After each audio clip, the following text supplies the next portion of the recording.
Piecelsimies evaņģēlija lasījumam. Lasījums no mūsu Kunga Jēzus Kristus evaņģēlija, ko uzrakstījis svētais apustulis Jānis 15. nodaļā. Gods tev, Kungs! Jēzus saka, kā Tēvs man ir mīlējis, tā es jūs mīlu. Palieciet manā mīlestībā. Jūs esat mani draugi, ja jūs darāt to, ko es jums pavēlu. Tā ir mana pavēle, lai jūs mīlētu cits citu. Tas ir mūsu Kunga Jēzus Kristus evaņģēlijs. Slava tev, Kristu, lūksim. Dievs svētais gars, kas visur esi un visu piepildi, tu taisno dārgums un ticīgo iepriecu. Nāc un svētī mūsu tava vārdu patiesībā, jo tavs vārds bija, ir un būs mūžīga patiesība. Dāvā, Kungs, mums spēku no augšienes, ka spējam mīlēt tevi un cits citu. To lūdzam Jēzus vārdā. Āmen.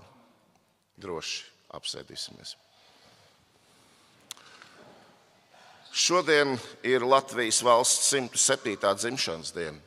Ļaujiet jūs katru sveikt šajā dienā. Un šodien es aicinu jūs ieklausīties, apdomāt mūsu pašus svētākos vārdus. Dievs svētī Latviju. Tieši ar šiem vārdiem sākās Latvijas atzimšana. Ar šiem vārdiem iesākās Latvijas valsts. Ar šiem vārdiem Latvija atguva savu brīvību. Tikai ar šiem vārdiem Latvija varēs pastāvēt nākotnē. Mūsu himna tapa pirms 150 gadiem laikā, kad nebija nekādu cerību brīviem būt. Taču Dievs spēja mūs brīvus darīt, mūs svētīdams. Mūsu himna sākas ar vārdiem Dievs svētī. Un tas nav tikai lūgums, ar kur vēršamies pie Dieva. Tas ir apgalvojums, ar kur apliecinām cits citam ikreiz, kad to kopā dziedam. Dievs Latviju patiesi ir svētījis. Tas varēja notikt tāpēc, ka mūsu priekšgājēji paudze pēc paudzes ir ticējusi un sekojusi šiem vārdiem, paļaudamās uz Dieva žēlastību un svētību, ticēdami, ka Latvija taps un pastāvēs. Šie vārdi ir vienojuši mūs cauri gadsimtiem brīvības cīņām, kariem, okupācijai un miera laikiem. Un šodien ir mūsu kārta tiem ticēt, uz tiem paļauties un nest tos tālāk, ļaujot, lai tie mūs no jauna vieno. Kādēļ šie vārdi mūs latviešus uzrunā līdz dvēseles dziļumiem? Tādēļ, ka tie ir Dieva iedvesmoti vārdi. Cilvēki, kur tos ielika mūsu valsts šūpulī, bija dziļi ticīgi, vairākums kristīgi cilvēki. Viņi saprata, ka bez Dieva svētības mums nav izredzes pastāvēt. Tas atkal no jauna ir jāapzinās mums katram. Ar šo lūgšanu, ar šo ticības apliecību gāja cīņā mūsu strēlnieki, mūsu brīvības cīnītāji, leģionāri, nacionālie partizāni. Ar šiem vārdiem mēs stāvējām brīvības Baltijas ceļā. Ar šiem vārdiem noritēja mūsu atvoda. Ar šiem vārdiem mēs izcīnījām, glabājām un nosargājām savu brīvību. Visos pat pašos tumšākajos laikos, jo Dievs svētīja. Šiem vārdiem jāļauj mums atkal mūs vienot kā svētajai lūgšanai, kā ticības apliecībai, kā vissvētākajam sakramentam. Mēs lūdzam svētīt māti Latviju, jo visi esam tās bērni. Mēs visi vēlamies būt laimīgi. Tam ir vajadzīgs kopējs pamats. Un katram pamatam ir vajadzīgs stūrakmens, uz kā tas ir celts. Latvija ir mūsu Dieva liktais laimes pamats, tāpēc jau mēs dziedam. Laid mūs tur laimēdiet, mūsu Latvijā. Zaru var atraut no koka un ielikt vāzē, un tas skaisti uzplauks, tikai augļus nenesīs. Tā latvietis atrauc no Latvijas var būt krāšņs zars, svežzemju vāzē. Tas var koši uzplaukt, tikai tas paliek Latvijai neauglīgs. Ja neatgriežas pie Latvijas koka, pie savām saknēm. Augļi ienākas tur, kur koks ir dzīvs un kur Dievs svētī. Jo ne mēs paši, bet Dievs ir nospraudis gan valstu, gan arī tautu robežas. Latviešu robežas ir Latvijā. Mēs esam nolikti šeit, lai tās sargātu un koptu. Neviens cits mūsu vietā. to nedarīs. Latvijas pamati savukārt ir celti uz stūrakmens, Jēzus Kristus evaņģēlija, viņa patiesības un viņa mīlestības. Viņa vārda 250 gadus pirms tapa Latvijas valsts Gliks iztulkoja Bībeli latviešu valodā. Dievs ar savu vārdu mūs latviešus darīja par latviešiem. 50 gadus pirms tapa mūsu valsts mācītājs Nēkens norganizēja pirmos latviešu dziedāšanas svētkus. Un galvenā dziesma, kura spēja vienot un vienoja visus un visur, bija Baumaņu Kārļa Dievs svētī Latviju.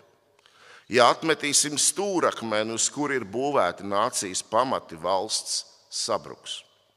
Reiz Jeruzālēmē stāvēja templis, Dievs to bija svētījis, bet kad Kristus tika atmests un krustā sists, romiešu karaspēks nāca un nopostīja pilsētu un templi līdz pašiem pamatiem. Šodien tā vietā arvien kā atgādinājums stāv islama mošeja, bet miera svētajā zemē nav jau turpat 2000 gadu.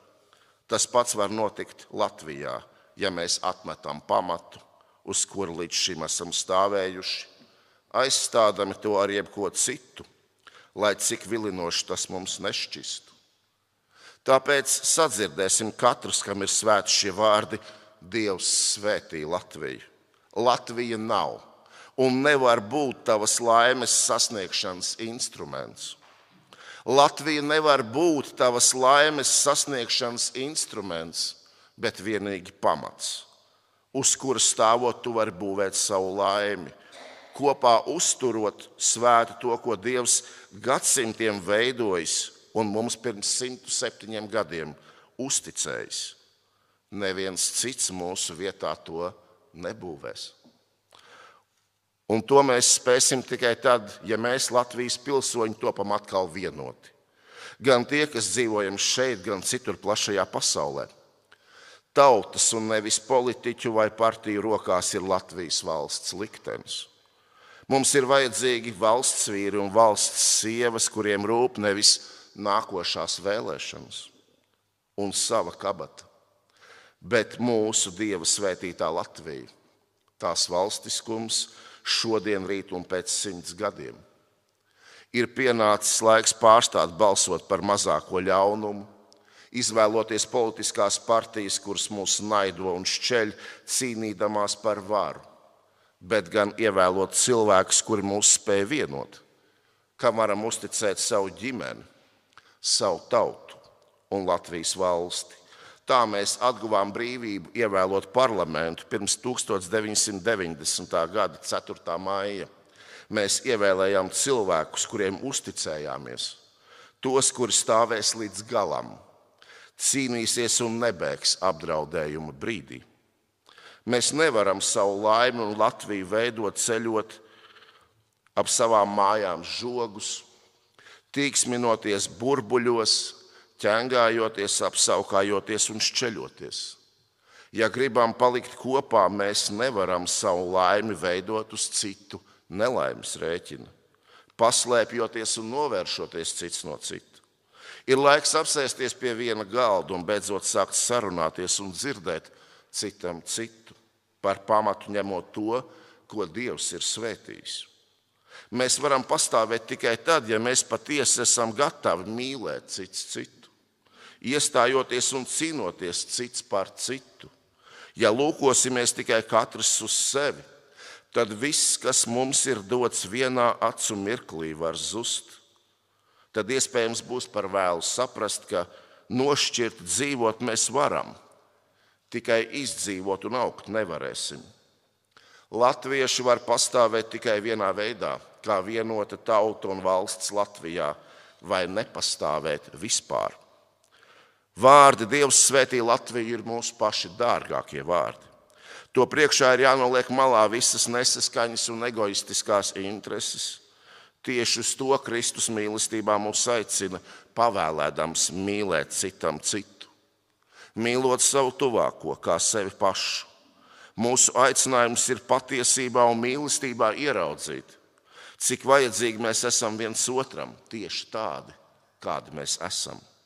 Tad mums nebūs jāgaida palīdzība no malas, bet mēs vienmēr spēsim pasniegt roku tiem, kuri iet to pašu mīlestības, patiesības un dzīvības ceļu, kur ejam mēs.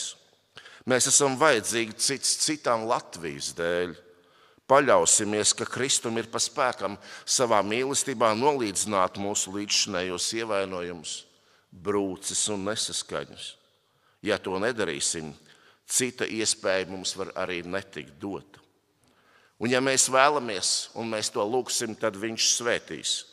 Svētīs, ja šis dievišķais aicinājums savas tautas un savas valsts dēļ mīlestībā deg mūsu sirdīs, tāpat kā šie svētie vārdi. Dievs svētī Latviju. Āmen.